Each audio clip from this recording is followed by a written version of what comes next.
어, 언제 돌아왔습니까?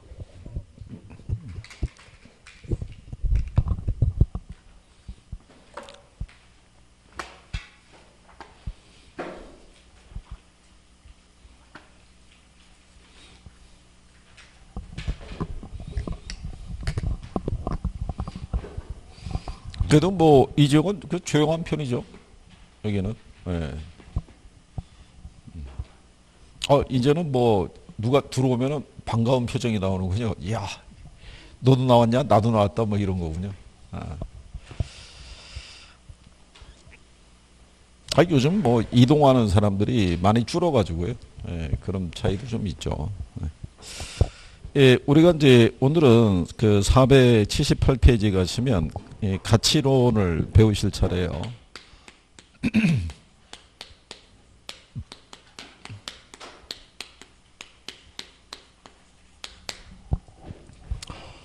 예, 제일 먼저 나오는 게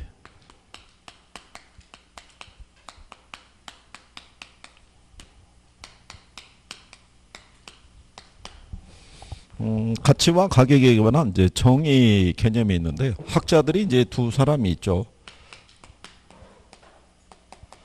아담 스미스라는 학자의 정의가 있고요. 예, 어빙 피셔라는 학자의 정의가 이렇게 주어져 있는데, 요거는 그 비내구재에 적합한 가치 개념이고요. 요거는 부동산과 같은 이제 내구재의 가치 개념에 적합한 부분이다. 요 관계는요, 일단 뭐 이렇게 생각하시면 되는데, 첫 번째 나오는 게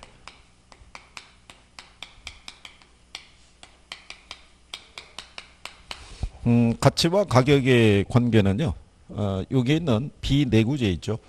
비내구재라는 건 한 번 사용하면 효용이 바로 없어진 애들을 우리가 비내구재라고 그러고, 내구재는 오랫동안 효용이 지속되는 애들을 얘기를 해요. 근데 일반적으로 경제학에서 취급하는 비내구재를 기준으로 볼 때는 가치와 가격을 구별하진 않아요. 그러니까 그 물건이 가지고 있는 가치 있죠. 요게 화폐 단위를 빌려서 표현한 게 그게 가격이다 이런 얘기예요. 그러니까 요 아담 스미스라는 사람은 재화의 가치가 사용 가치와 교환 가치가 있다라고 얘기해 주는 거예요.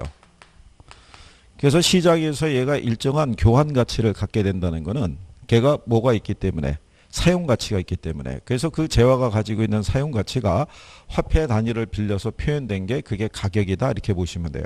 그러니까 예를 들어서 우리가 시장에서 컵라면을 만약에 1,000원 주고 거래하죠. 그럼 그 컵라면에는 1,000원 정도의 효용이 있다는 얘기예요. 예, 그게 이제 가격으로 표시가 된 것이다. 그래서 경제학에서는 그 물건이 가지고 있는 가치 있죠. 이게 화폐 단위를 빌려서 표현하는 게 뭐다? 예, 그게 가격이란 얘기예요. 그러니까 경제학의 논리에서는 가치와 가격을 구별하지 않고요. 그래서 표현을 보시게 되면 가치와 가격의 관계를 보면 가격의 본질은 가치이기 때문에 가치가 높으면 모두 높아진다는 거예요. 예, 가격도 높아진다라고 얘기를 하는 거죠. 그래서 이 가격은 가치가 화폐를 매개로 한 값이기 때문에 화폐 가치가 상승하게 되면 시장에서 거래되는 가격도 어떻게 돼요? 높아진다라고 이렇게 생각하시면 돼요. 그러면 그 재화가 가지고 있는 가치가 가격으로 표시된 거잖아요. 그러니까 이제 일반적인 논리는 그래서 가치와 가격은 서로 일치한다고 봐요. 그런데 단기적으로 보면은 가치와 가격이 괴리되는 거예요. 예, 괴리된다는 얘기는 이 가격이 가치 이상도 될 수 있고요. 가치 이하도 될 수 있다라고 명시해 주는 거예요. 그러니까 이게 그 재화의 가치라고 그러면요. 이게 가격이란 얘기예요. 이렇게. 그러니까 이제 어떤 경우냐면 지금 마스크 하시죠? 마스크 가격이 어떻게 돼요? 막 올라가잖아요. 괴리되는 거죠. 마스크가 원래 가지고 있던 가치보다도 이 가격이 훨씬 비싸게 거래되는 이유는 수요에 비해서 공급이 부족해서 그래요. 근데 반대로 수요에 비해서 공급이 많으면 떨어지겠죠. 제가 볼 때 이렇다 얘기죠. 지금 원래 막 생산하는데 지금 부족하잖아요. 그죠? 근데 어느 순간에 이 바이러스가 잡히는 거예요. 더 이상 확진자가 안 늘어나고. 그러면서 이제 지금 슬슬 무슨 얘기도 나오냐면 건강한 사람은 마스크 쓸 필요가 없다. 뭐 이렇게 얘기가 나오고 있는 거예요. 이 감염이 된 사람만 옮기지 않기 위해서 차단하는 거고 의료진만 쓰는 게 필요하다. 뭐 이렇게 얘기해가지고 어느 순간에 잡혀버리게 되면 이렇게 또 살짝 꼽을 쳐놓은 곳도 있죠. 나중에 비싸게 팔아먹어야지. 그래갖고 몇백만 장 갖고 있는데 갑자기 마스크가 필요 없다는 거예요. 이거 이러면 이제 가격이 점점점 떨어질 거 아니에요. 그죠? 그러면 뭐 장당 지금 뭐 몇천 원씩 하던 게 몇백 원대로 떨어질 수도 있고 그런 거예요. 그래서 단기는 가치와 가격이 괴리될 수 있으나 장기적으로 가면요. 가치와 가격은 다시 일치하게 돼요. 왜냐하면 이 가격은요. 장기적으로는 이 가치에 회귀하려는 성질이 있어요. 우리가 이제 경제에서 배웠지만요. 초과 수요 상태가 되면은 수요자 경쟁에서 가격이 다시 올라가죠. 그럼 공급도 늘어나요. 그래서 같아지게 되는 거예요. 장기적으로. 그래서 이게 시험에 한번 나왔는데요. 그때 이걸 반대로 준 거예요. 단기적으로는 일치하는데 장기적으로 괴리한다. 그럼 틀리겠죠. 예, 그래서 그렇게 한번 출제한 적이 있어요. 자, 근데 이 부동산과 같은 내구재에서는요. 가치와 가격을 뭐 해줘야 되냐면 여기는 구분을 해줄 필요가 있어요. 왜냐하면 현실 시장에서 거래되고 있는 부동산 가격이 있죠. 그게 그 부동산의 가치를 100% 정확하게 담고 있다고 보기는 어렵다는 얘기예요. 그죠? 우리가 이 효율적 시장 이론에서 배웠지만은 부동산이 현재 시장에서 거래되고 있는 가격은 현재 정보까지만 반영이 되어 있어요. 그러니까 미래 변화까지는 정확하게 반영이 안 돼 있는 거죠. 그래서 부동산 같은 내구재에서는 가치와 가격을 구별을 해야 되더라. 이렇게 얘기를 해요. 그래서 이렇게 칸을 나눠서 보면요. 가격이 있고 뭐가 있다. 가치. 그러면 이 가격이라는 것은요. 특정 부동산에 대한 교환의 대가로서 시장에서 매수인과 매도인 간에 실제 지불된 금액이라고 얘기를 하죠. 그래서 그걸 줄여서 실거래액이라고 그래요. 그러니까 오늘 오전에 이 지역의 이 부동산이 있죠. 예, 매도자하고 매수자 간의 합의에 의해서 이게 5억에 매매가 됐어요. 예, 2020년 오늘이 3월 3일인가요? 그렇죠? 이렇게 이제 매매가 됐잖아요. 그죠? 그러니까 요거는 시장에서 실제 거래된 금액인 거예요. 근데 이미 지불됐잖아요. 그래서 과거의 값이라고 그래요. 그리고 주어진 시점에서는요. 이 가격은 하나만 성립해요. 이렇게. 이 시점 기준에서. 근데 이제 부동산 같은 내구재의 가치는요. 장래 기대되는 편익의 무슨 가치다? 현재 가치다. 그래서 장래 이익의 바탕을 둔 현재 가치라는 점에서 얘는 현재의 값이라고 얘기를 해요. 미래 이익을 바탕을 둔. 왜냐하면 미래에 어떤 이제 만약에 현재 농지가 나중에 택지구부지로 지정이 돼 있으면 현재 용도보다는 미래 용도를 기준으로 가치를 현재 가치가 결정이 되니까 요게 시험에서 한번 바뀌어서 나온 적이 있어요. 가격이 현재의 값, 가치는 미래의 값 이렇게 틀리게 준 적이 있어요. 그죠? 그래서 주어진 시점에 보면요. 가치는 여러 개가 존재를 해요. 왜 여러 개가 존재하냐면 하나의 물건인데 평가 목적이 있죠. 예, 이게 과세 가치를 추계를 하는 건지 아니면 보험 가치를 추계할 때 또는 투자 가치를 추계할 때 있죠. 그러니까 목적이 틀리잖아요. 예, 목적이 틀리면은 여러 개의 가치가 성립할 수 있는 거예요. 시점에서. 그래서 요 관계 정도 구별할 수 있으시면 될 거예요. 요 내용이 옆에 479페이지 하단에 가면은 박스로 명시가 돼 있죠. 그래서 그렇게 구별 정도 할 수 있으시면 되겠고요. 그 다음에 그 밑에 가치의 종류 보면은 우리 지난번에 시장가치 기준 원칙이라고 배우셨죠? 기억하시나요? 예, 우리가 지난번에 시장가치 기준 원칙, 현황 기준 원칙, 개별 물건 기준 원칙에서 세 가지를 배웠던 거죠. 예, 그래서 이제 거기 시장가치 기준 원칙에 보시면은 물건의 평가액은 시장가치를 기준으로 결정한다고 479페이지 맨 마지막 줄에 있죠. 예. 근데 요 시장가치가 성립하는 조건이 있죠. 뒷페이지에 보면은 조건이 있는데 거기 보면은 통상적인 시장이라고 해놨죠. 네, 이거 지난번에 설명했지만 공개된 자유시장이라는 거예요. 우리가 이제 지난 시간에 이걸 했단 얘기죠. 시장가치 기준 원칙에 대해서. 그래서 이제 원칙은 부동산의 가치는 무슨 가치를 기준으로? 예, 시장 가치를 기준으로 가치를 평가해야 되는데 감정평가 의뢰인이 요청하거나 법령에 다른 규정이 있거나 사회 통념상 필요하다고 인정이 될 때는 예외적으로 시장가치 외의 가치를 기준으로도 우리가 평가할 수 있다. 그런데 이 시장가치가 성립하기 위한 조건 중에서요. 가장 기본적인 게 통상적인 시장이라는 거예요. 이거 기억하시나요? 통상적인 시장. 요 가치가 성립하기 위해서는 첫 번째 조건이 무슨 시장에서 거래가 돼야 돼요? 이게 시장의 공개성을 얘기하는 거예요. 그러니까 누구라도 참여할 수 있는 시장이 돼요. 이걸 한정된 시장이다라면 틀리다고 그랬던 거예요. 그죠? 예. 그 다음에 출품 기간의 합리성이라고 해놨죠. 요거는 부동산을 이제 팔려고 매도하려고 시장에 내놨죠. 내놔서 거래가 성립하고 등기 이전까지 걸리는 시간이 있죠. 예, 요게 이제 실무상에서는 통상 한 3개월 정도 얘기를 해요.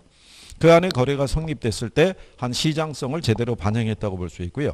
그 기간이 너무 늘어지게 되면은 시장 가치보다는 싸게 거래될 수 있는 경우가 있다. 그래서 출품 기간의 합리성 관계를 얘기를 하고요. 그 다음에 거래에 대한 뭐가 있냐면 예, 자연성이 있다는 얘기는 거래 당사자의 자유의사에 의해서 거래가 돼야 돼요. 그죠? 자, 일단 매도자는 자기가 갖고 있는 물건을 비싸게 팔고 싶을 거 아니에요. 싸게 거래하고 싶은 사람은 없겠죠. 그런데 강요된 거래에서 거래가 이루어진 건 아니라는 얘기예요. 그러니까 강요된 거래는 뭐냐면 여러분들이 은행에서 대출 받았는데 원리금 상환을 갖다가 계속 연체하게 되면 결국 그 물건이 경매로 넘어가게 되죠. 그건 본인의 의사에 반해서 거래가 이루어지는 거죠. 그러면 정상적인 시장 가치가 성립하기가 어렵겠죠. 그 다음에 끝으로 당사자의 뭐가 있어야 되냐면 정통성이 있어야 된다는 거죠. 이거는 거래 당사자는요, 물건의 상태라든가 아니면 시장 상황을 정확하게 인식한 상태에서 거래가 이루어져야 돼요.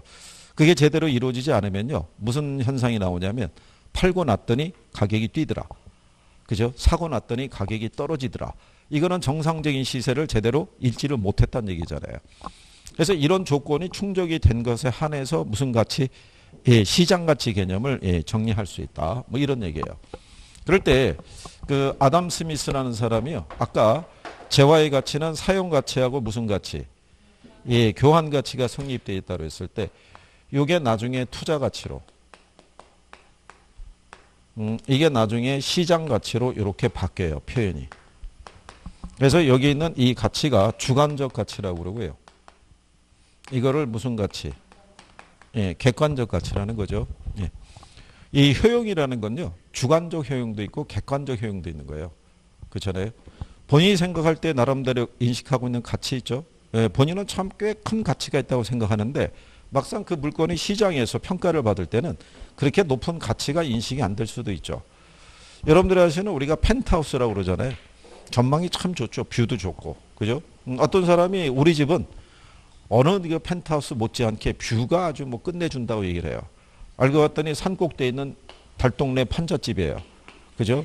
여기 뭐 올라가는데 계단으로 해가지고 한 30분 올라가야 거기까지 갈 수 있는 거예요. 근데 여기서 바라보면 뷰는 괜찮을 거 아니에요. 그럼 본인이 볼 때는 몇십억짜리 집 부럽지 않다라고 생각을 할지는 몰라도 이 집을 만약에 10억에 내놓으면 거래가 되겠냐고요. 그렇지는 않다는 얘기죠. 그래서 이거는 무슨 가치다? 주관적인 가치고 이게 시장에서의 객관적인 평가에서 나타나는 게 무슨 가치? 그게 시장 가치라고 보시면 돼요. 이게 예전에 시험에 한번 나온 적이 있어요. 바뀌어서. 이게 주관적 가치가 아니라 객관적 가치다. 그래서 틀리게 나온 적이 있어요. 그래서 그렇게 구별 정도 하시면 되겠고요. 그 다음에 이제 옆에 이제 가시면 가격의 특징이라고 있어요. 그죠?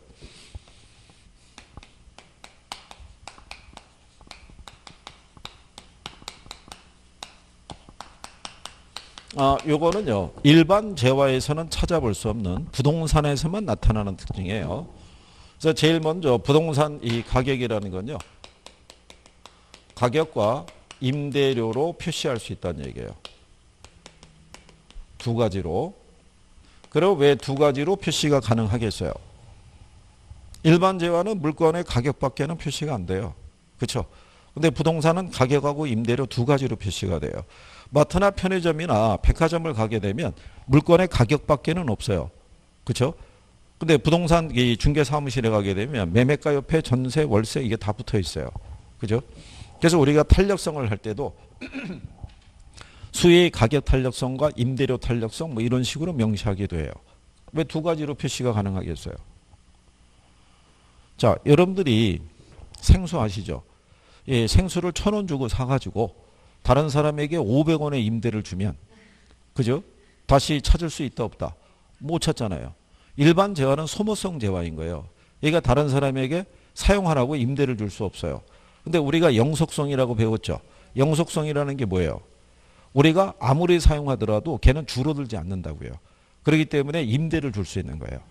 그래서 우리가 부동산을 가지고 있으면 물건 자체의 가격의 변화에 따른 이익도 기대할 수 있지만 걔를 다른 사람에게 사용하도록 준 대가로 임대료 받아서 수익을 낼 수도 있어요, 없어요? 여기서 가격하고 뭐로? 임대료 두 가지로 표시할 수 있는 거예요. 그래서 매매가 옆에 전세, 월세 이런 게 들어갈 수 있는 거예요. 이해하시겠나요? 그 다음에 부동산 가격은요. 소유권 및 기타 권리 이익의 대가로 구성이 되어 있어요. 그래서 이 부동산 가격은요. 소유권 전체로서의 가치도 있고요. 그 다음에 이렇게 부분 권익으로서의 가치도 성립할 수 있어요. 그 얘기는 하나의 물건에 둘 이상의 권리이익이 존재할 수 있다는 거예요. 여러분들이 주택을 소유하고 있으면 소유권 갖게 되죠. 근데 그 주택을 담보로 대출받으면 저당권 설정이 되죠. 세를 주면 전세권도 설정이 되잖아요. 그러니까 하나의 물건에 둘 이상의 권리이익이 존재할 수 있죠.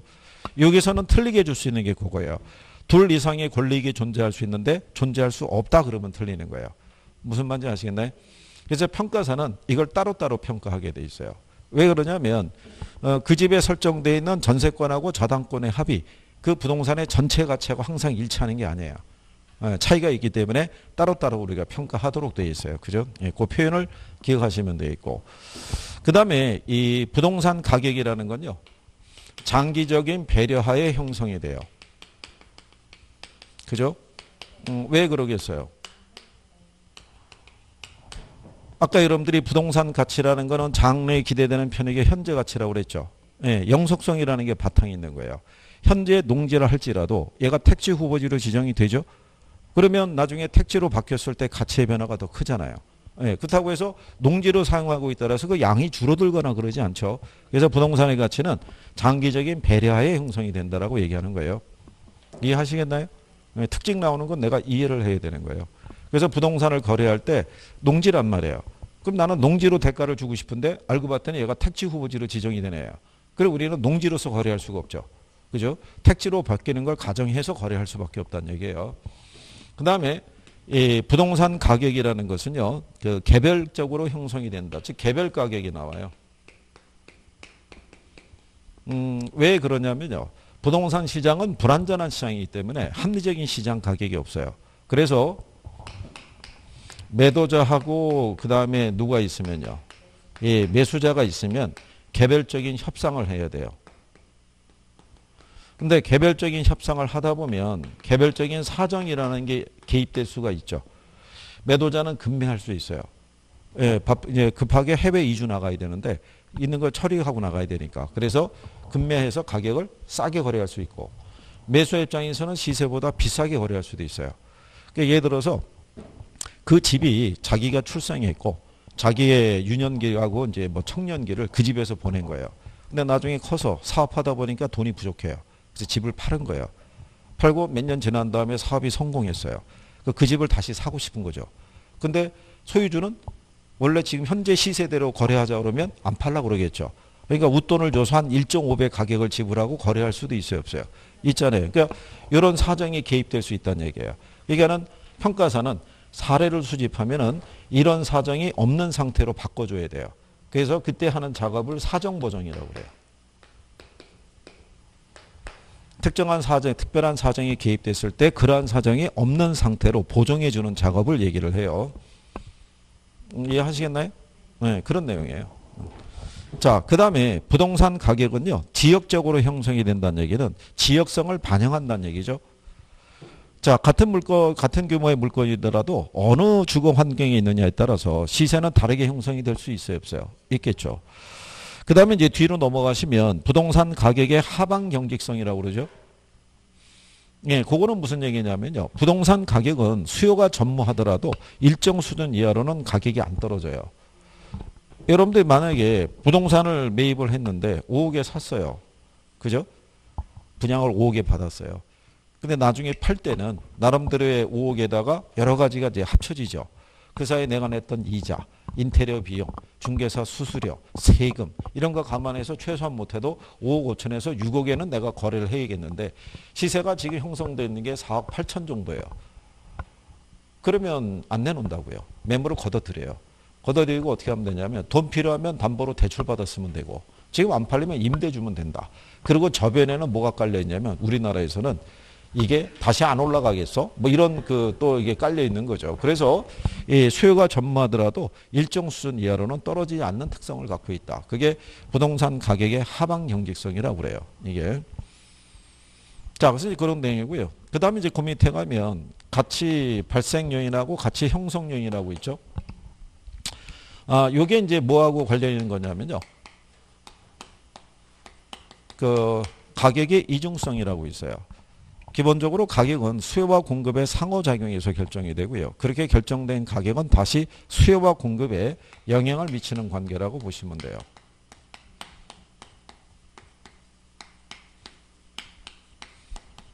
이것도요. 예전에는 여기서 문제가 주로 나왔어요. 가치 발생 요인이. 근데 여기가 내용이 많지 않으니까 계속 낼 수가 없죠. 그러니까 이제 이쪽으로 또 한 두 번 또 나오는 거예요. 그러니까 돌아가는 거예요. 계속. 그죠? 그러면 제일 먼저 나오는 게 가치 발생 요인이에요. 얘는요. 이 재화가 가치가 발생되기 위해서는 구비되어야 될 조건이 있어요. 그게 효용이라는 게 있고요.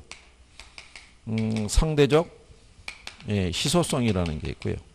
그 다음에 유효 수요라는 게 있고요. 그 다음에 이전성이라는 게 있어요.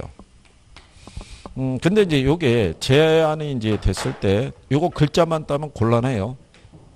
글자 따서 외우려고 그러면 안 되는 게 예전에 여러분 시험에 얘가 들어온 적이 있어요.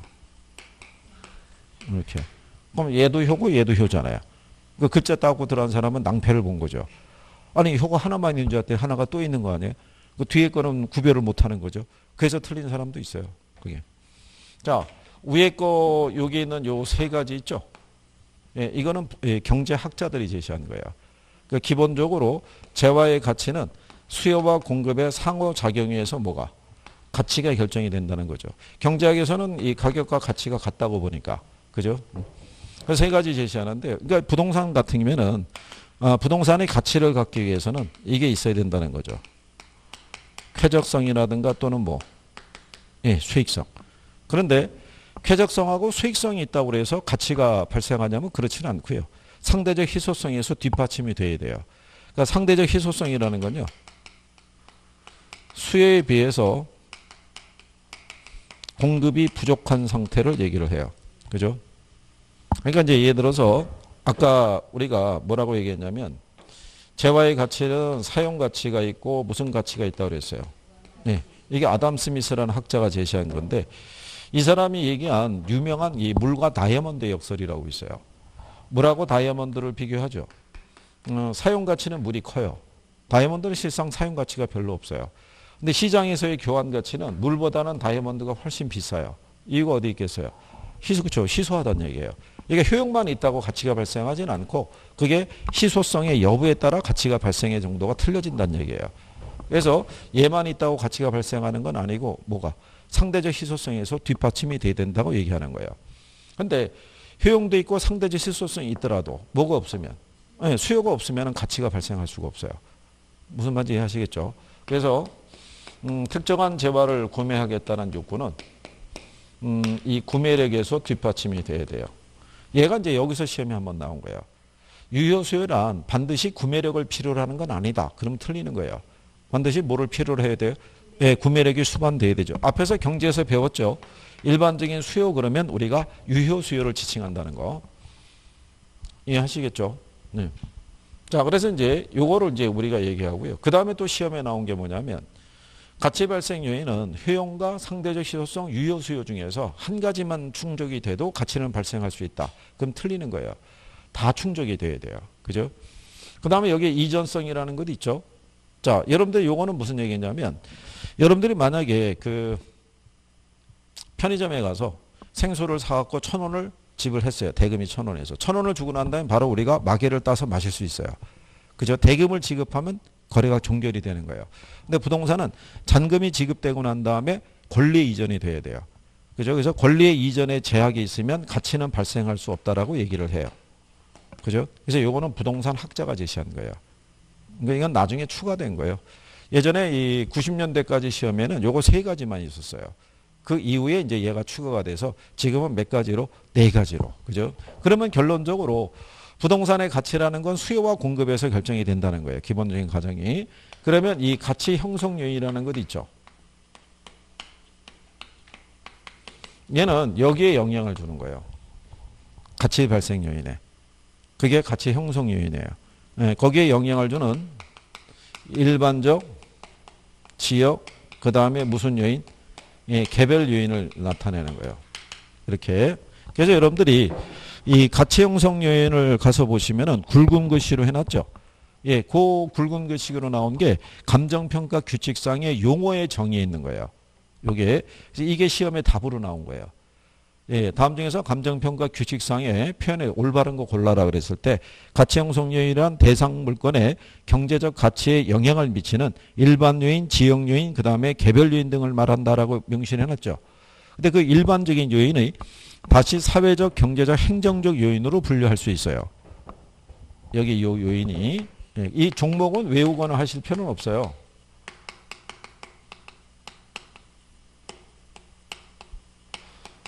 근데 요 요인은요, 전국의 모든 부동산 거래에도 영향을 줄 수 있고요. 아니면 특정 지역의 부동산 거래에도 영향을 줄 수 있는 거예요. 예, 뭐 하나 예를 들어 드리면, 사회적 요인이 있죠. 예, 저 안에는 이 대학 수능도 들어가요. 만약에 전년도에 그 작년에 대학 수능이 어렵게 출제됐죠. 예, 그럼 학생들이 명문대를 선택을 할 때 어려움을 겪었을 거 아니에요. 그러면 지난 겨울에 강남 8학군을 중심으로 부동산 수요가 늘어나요. 그런 현상이 나오는 거예요. 그게 사회적 요인에 들어가는 거예요. 그럼 평가사 입장에서는 자, 수능에 대한 결과를 놓고 봤을 때 아, 그러면 이 지역에 뭐가 수요가 늘어나겠구나. 그러면 전세라든가 매매가가 올라갈 거 아니에요. 그렇게 됐을 때 주로 수요가 많이 몰리는 데가 대치동의 그 은땡 아파트 있죠. 그쪽으로 몰리는 거예요. 거기가 오래돼 갖고 상대적으로 시세가 조금 싼 편이에요. 그걸로 이제 수요가 좀 몰린다고 얘기하는 거예요.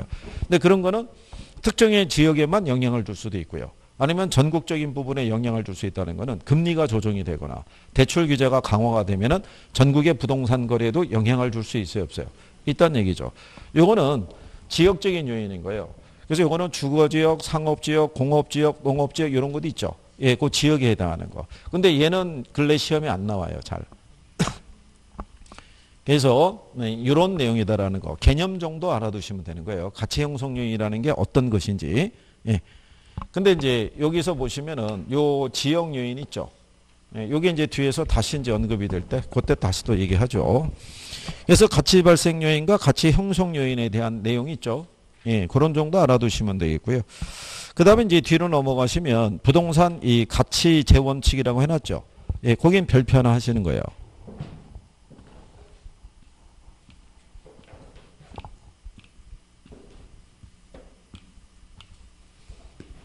자, 여기 이제 들어갔었을 때요. 우리가 이제 정리를 해 보시는데,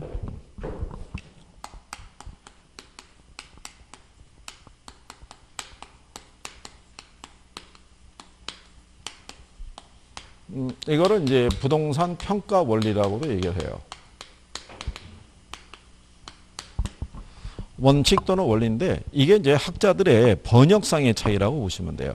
원칙이라고 번역한 사람도 있고요. 원리라고 번역한 사람도 있는 거예요. 이게. 근데 아주 오래전에는 여기서 두 문제가 나왔던 적이 있는데 한 문제는 원칙이라고 출제했고요. 한 문제는 원리라고 나온 거예요. 두 개가. 그래서 이제 표현이 그렇게 나와 있으니까. 자, 그러면 자, 여기 보시면은 이걸 우리가 이제 대상 부동산이라고 해요. 이게 감정평가에 들어오면 이제 대상 부동산이라는 거는 감정평가의 대상이 되는 부동산이 있죠. 근데 너무 길잖아요. 그래서 줄여서 그냥 대상 부동산이라고 얘기를 해요. 그럼 평가사가 이 물건의 가치 추계를 의뢰받은 거예요. 그러면 평가사는 이 부동산의 가치 추계는요, 이 상태를 기준으로 평가해야 돼요. 이 상태를. 자, 그러면 이 상태를 기준으로 평가해야 될 때, 요 최이호 이용이라는 거는 개별 부동산의 최이호 이용 상태를 얘기해요. 근데 개별 부동산의 최이호 이용 상태는 얘를 둘러싸고 있는 지역의 환경이 변하면 개별 부동산의 최이호 이용 상태도 달라져요. 만약에 얘가 농지 지역이에요. 그럼 농지 지역에 있을 때는 최이호 이용이 뭐겠어요? 농사 짓는 거예요. 그죠? 근데 이 지역에 만약에 택지 후보지로 지정이 되면 그러면 그 안에 있는 부동산들의 최이호 이용은 농사 짓는 게 아니잖아요. 그죠? 바뀌는 변화도 우리가 따져봐야겠죠. 네, 그래서 얘를 적용하기에 앞서서 우리가 토대가 되거나 전제가 되는 원칙을 우리가 변동 또는 예측의 원칙이라고 그래요. 그래서 이 최이호 이용 상태를 판정하기에 앞서서 지역의 뭐를 변화를 고려해 보는 거예요. 그죠? 얘가 만약에 농지 지역인데 무슨 지역으로 택지 지역으로 바뀌는 건지인가 이걸 보는 거죠.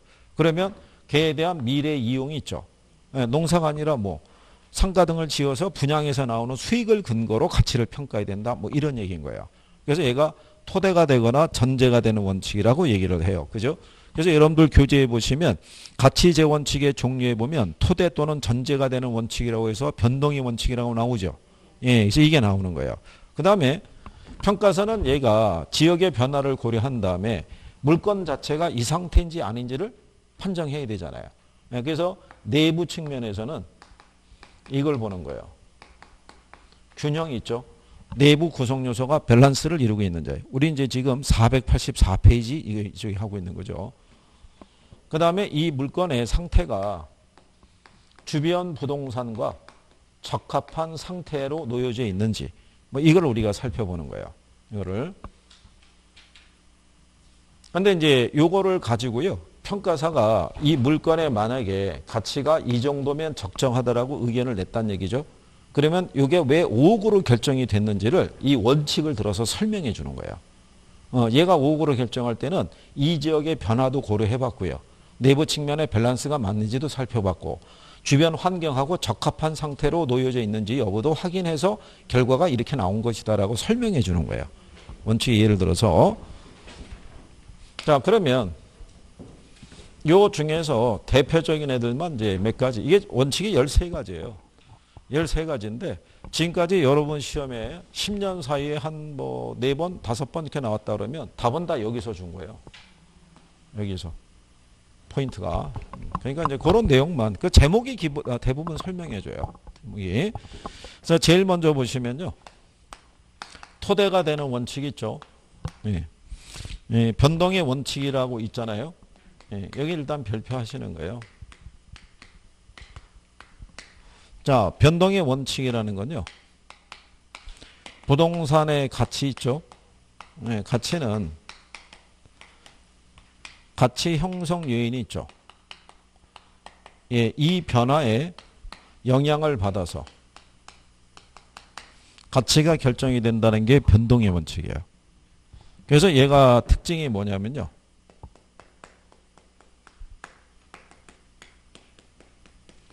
기준 시점이 있죠. 예, 여기에 근거가 돼요. 우리가 간평에 들어오면요. 항상 무슨 시점을 기준으로 평가해야 돼요. 기준 시점을. 그러니까 왜 기준 시점을 기준으로 평가해야 되냐면 아까 우리가 가치 형성 요인 배우셨죠. 그러니까 저 가치 형성 요인은 계속 변한다고요. 사회적, 경제적, 행정적 요인은. 제가 계속 변하면 수요와 공급에 영향을 줘요, 안 줘요? 영향을 주는 거예요. 그러니까 예를 들어서 뭐 이런 거예요. 여기 원룸 주택이 있어요. 원룸 주택이 있는데 A라는 평가사가 요 소유자가 이 물건을 담보로 해서 대출 받으려고 그래요. 그래서 이 사람 A라는 평가사가 담보 가치를 추계한 거예요. 그래서 얘를 10억이라고 평가해 줬어요. 이게 2015년 1월 20일 날 평가한 거예요.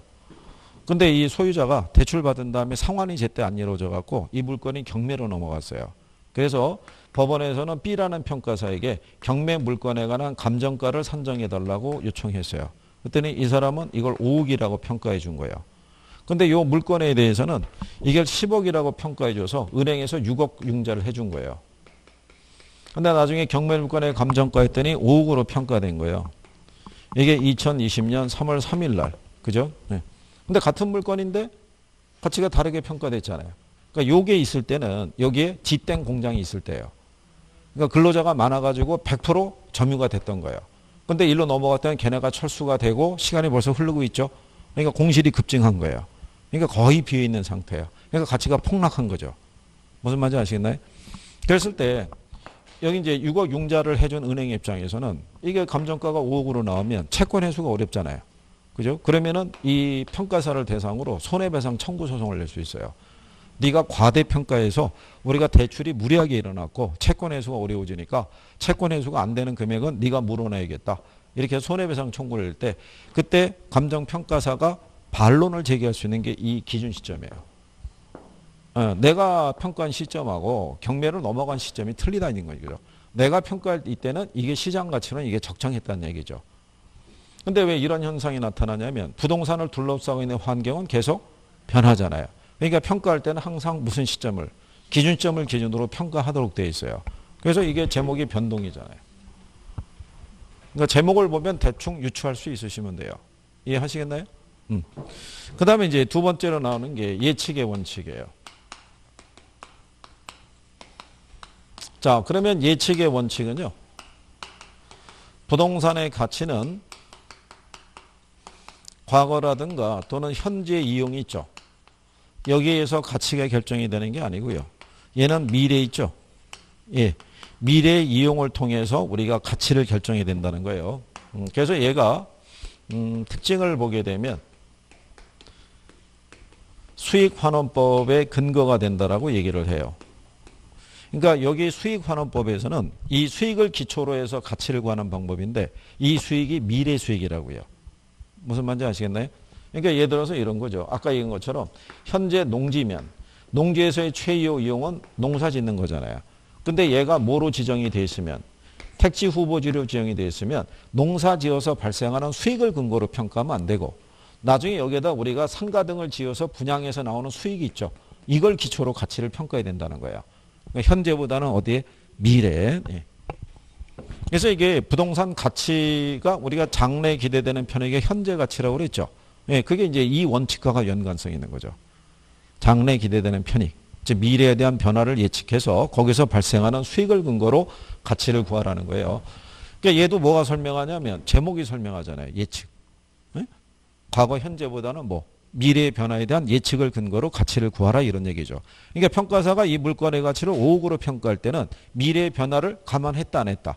네, 감안했다는 얘기예요. 이걸 다 감안해서 가치를 평가해 줬다는 얘기예요.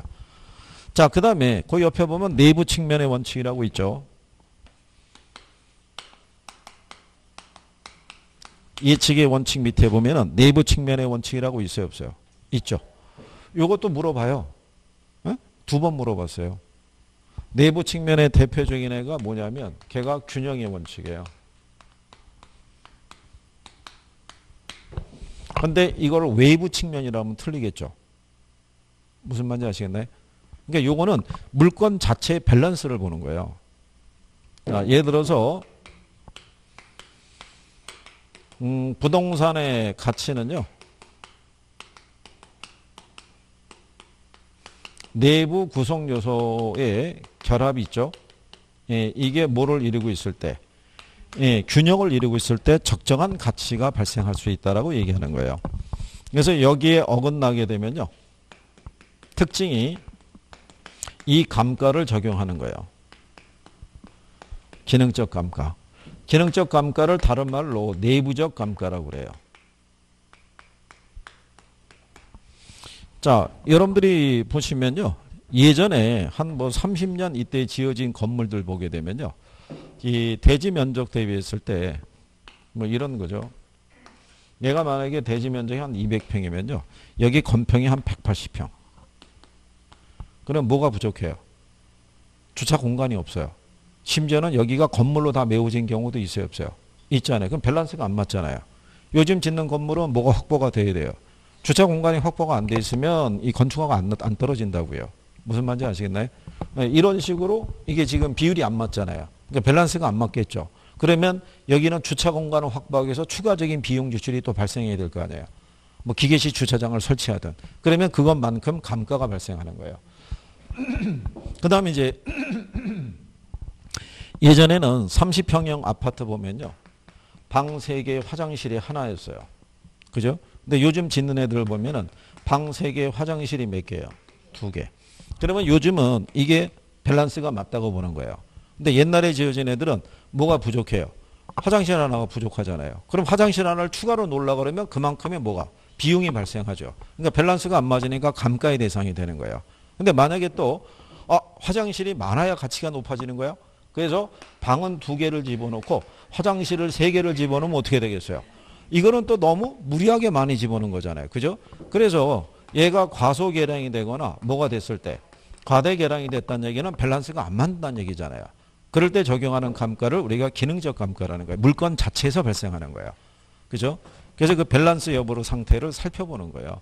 그래서 옛날에 지어진 건물들이 대부분 감가의 대상에서 기능적 감가라는 게 그거예요. 설비나 구조가 구식화되거나 아니면 이렇게 과소계량되거나 이런 문제가 있는 거예요. 그럼 밸런스가 안 맞는다고 보는 거죠. 무슨 말인지 아시겠나요? 그래서 예를 들어서 이제 재작년이죠. 재작년 여러분 시험에 어떻게 나왔냐면 전원주택이 있는데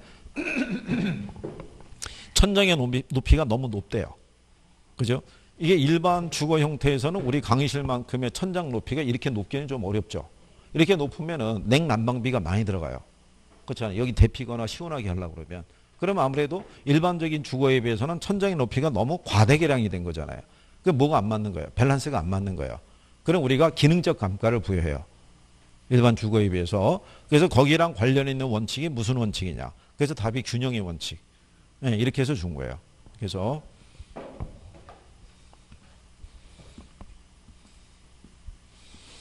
자, 그래서 여기서 이제 균형의 원칙에 대한 거를 하나 먼저 보셨고요. 그 다음에 이제 뒤로 넘어가시면 486페이지 있죠. 예, 거기 가면 중간에 외부 측면의 원칙이라고 있죠. 예. 외부 측면의 원칙에서 예, 대표적인 게 뭐냐면 그게 적합의 원칙이에요.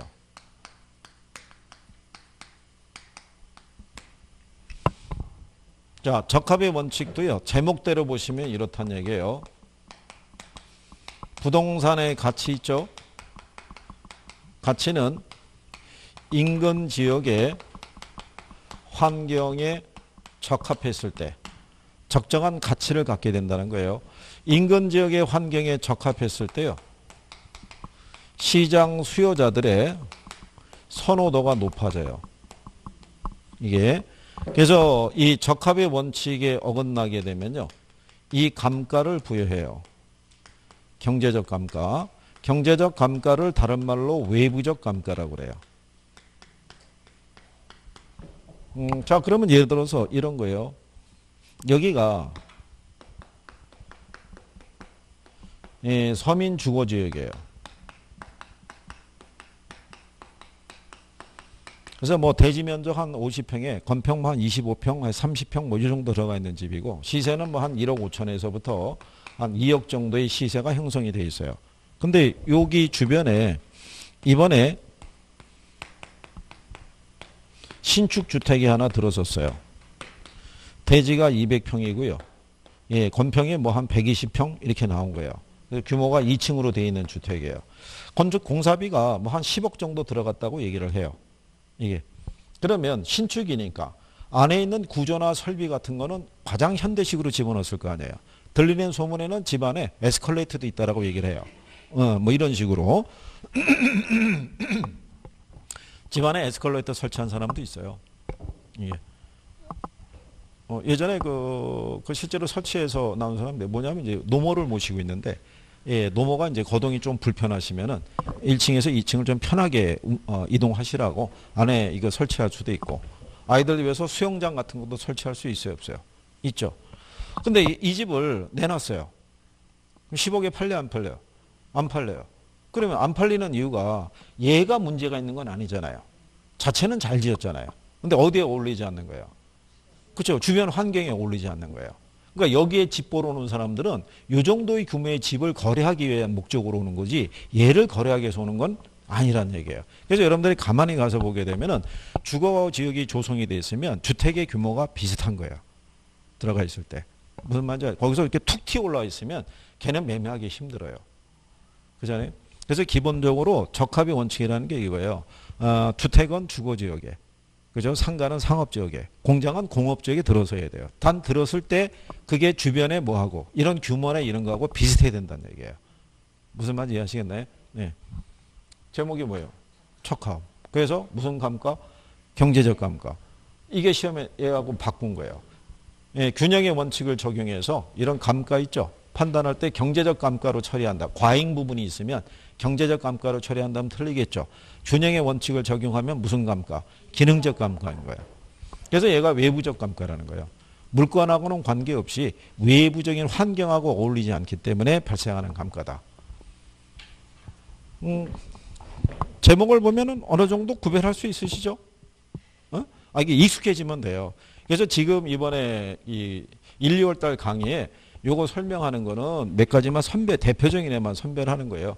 우리가 이거 4월 달 되면 또 해야 하네요. 또 해요. 4월 달 되면 간평을 다시 한다고요. 그때 되면은 여기에는 이제 나머지 원칙을 다 해보는 거예요. 전체를. 해보지만 핵심이 되는 애들은 지금 우리가 설명한 애들이 중심이에요. 그러니까 지금 이제 대부분 뭐를 써줘요? 노란색 분표를 쳐주잖아요. 그러면 이제 옆 페이지에 가시면 487페이지에 하단에 가면은 최이호 이용의 원칙과 간접적으로 관련되는 원칙이라고 있죠. 예. 이게 뭐 기타 원칙이라고 그러고요. 간접적으로 예. 관련되는 원칙에서 가장 대표적인 게 얘예요. 무슨 원칙? 대체 원칙이라는 거예요. 자, 이 얘기는요. 부동산의 가치는 이 대상 부동산과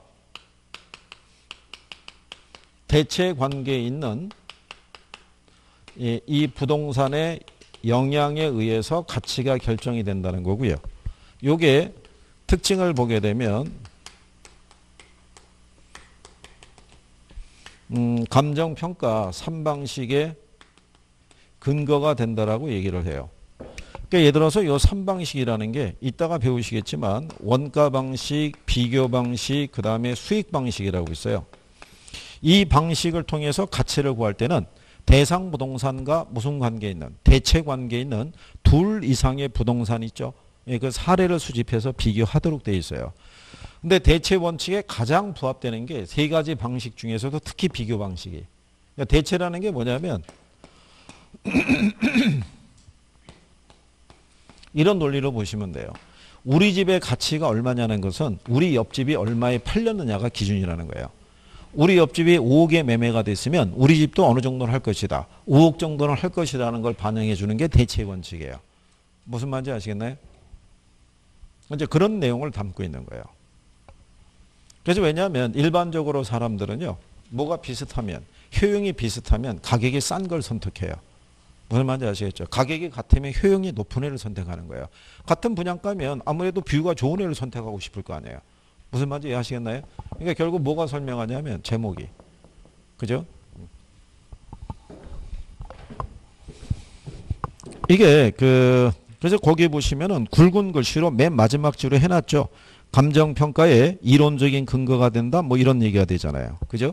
예, 왼쪽에 적합의 원칙도 경제적 감가인의 판단 기준이 된다. 뭐 이런 식으로 다 명시해 놓은 거예요. 이해하시겠죠? 자, 그 다음에 이제 뒤로 넘어가면요. 최이호 이용의 원칙이라고 있어요. 그죠?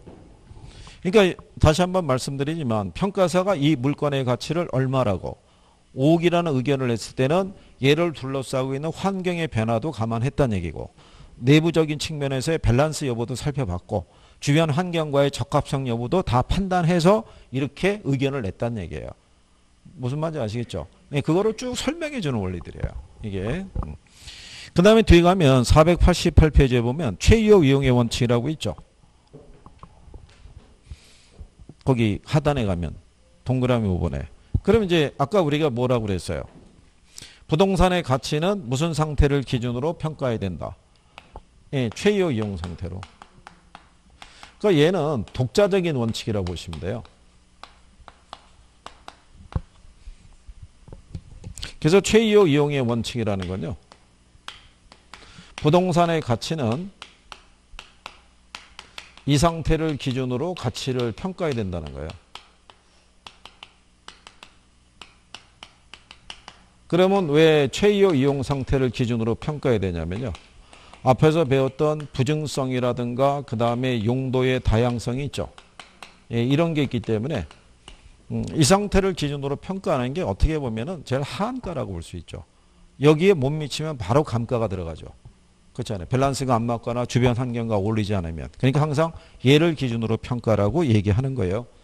근데 이게 최이호 이용 상태인지 아닌지 여부 있죠. 예, 그를 판단할 때는 합법적이어야 돼요.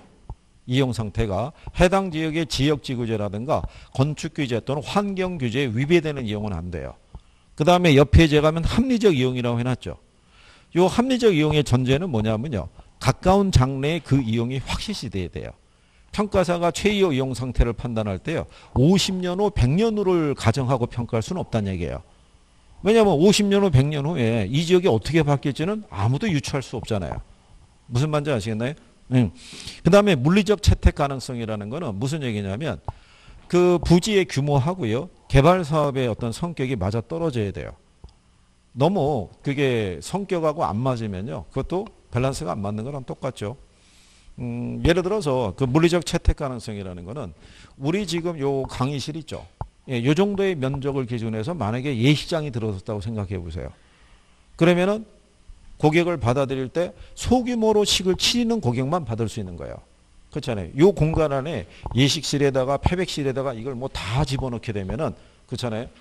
참여하는 뭐 하객들이 뭐 한 20, 30명 규모의 그것만 우리가 뭐 활용할 수 있는 이런 거잖아요. 그러니까 그런 여부도 살펴봐야 되고요.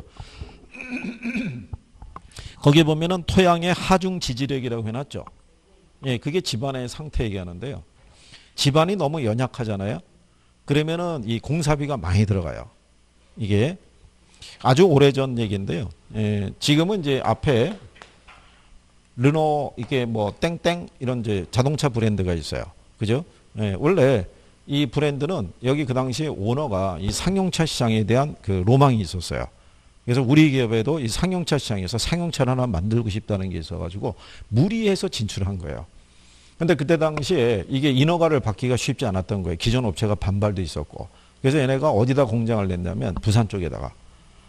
왜냐하면 그때 당시에 대통령의 정치적 기반이 그쪽이었기 때문에 예, 그쪽에다 만들었는데 그때 떠돌던 소문이 그거였었어요. 그 공장으로 선택한 지역이 집안이 약한 지역이었던 거예요. 예, 그래서 집안이 연약하다 보니까 초기에 기초공사비가 무지하게 많이 들어갔다는 거예요. 그래서 그때 당시에 얘네 품질이나 이런 걸 기준했을 때 출고와 동시에 손해라고 그랬었다고요. 워낙 초기 생산비가 많이 반영이 되어 있기 때문에. 그러니까 그런 것들을 제대로 판단하지 못하고 사업을 추진하게 되면 시작도 하기 전에 손실이 발생해요. 그러니까 그런 여부도 다 따져야 되는 거예요. 무슨 말인지 아시겠나요? 그래서 그 앞에 있는 세 가지 조건이 있죠. 예, 그게 이제 최이호 이용 상태를 판단하기 위한 전제 조건이에요. 예. 그런데 이제 이 전제 조건이 충족된 것 중에서 최고의 가치 있죠. 예, 그렇게 해서 선택한 이용은 최상의 시장에서 얻을 수 있는 평균적인 수익률이 있죠. 예, 그 정도의 수익을 얻을 수 있거나 그 이상의 수익을 얻을 수 있는 애를 선택할 수 있어야 되는 거예요. 예를 들어서 뭐 이런 거예요. 여기에 만약에 이제 상업지역이 있잖아요. 상업지역이 있으면은 우리가 뭐를 짓는 걸 생각할 수 있어요. 상가 또는 주상복합 또는 오피스 뭐 이런 거를 우리가 선택할 수 있겠죠. 그러면 이런 애들은 기본적으로 합법적이자 합리적이자 물리적 채택 가능성의 요건은 다 충족이 되네요. 충족이 되는 중에서 가장 최고의 가치를 창출한 애를 선택해야 된다는 거예요. 예, 그것까지 충족이 됐을 때가 무슨 이용? 그게 최이호 이용이라고 얘기하는 거예요. 그래서 이게 되게 어려운 거예요. 이걸 선택한다는 게. 그죠? 일반인들이 쉽게 판단하기는 좀 어렵죠. 뭐 그런 과정이라고 보시면 되겠고요. 그 다음에 이제 뒤로 넘어가면 지역 분석하고 개별 분석이라고 있죠. 예, 거기도 별표 하나 하시는 거예요. 우리가 왜 지난 시간에 있을 때 감정평가 이론의 시험 범위 보면은 감정평가의 기초, 감정평가 방식, 그 다음에 가격 공시도 이렇게 세 파트로 돼 있다고 그랬죠. 예, 기초에서는 주로 인용이 되는 게 가격 원칙하고 여기 있는 지역 분석하고 개별 분석 있죠. 예, 이게 이제 주로 인용이 되는 거예요. 그러니까 여기는 내용은 많지 않은데 감정평가 절차상에서 이 분석은 꼭 필요해요. 시험에서 인용을 해주는데 그러니까 기억 정도 하시면 될 거예요. 예. 잠깐 쉬었다가 예, 지역 분석하고 개별 분석 이렇게 하죠.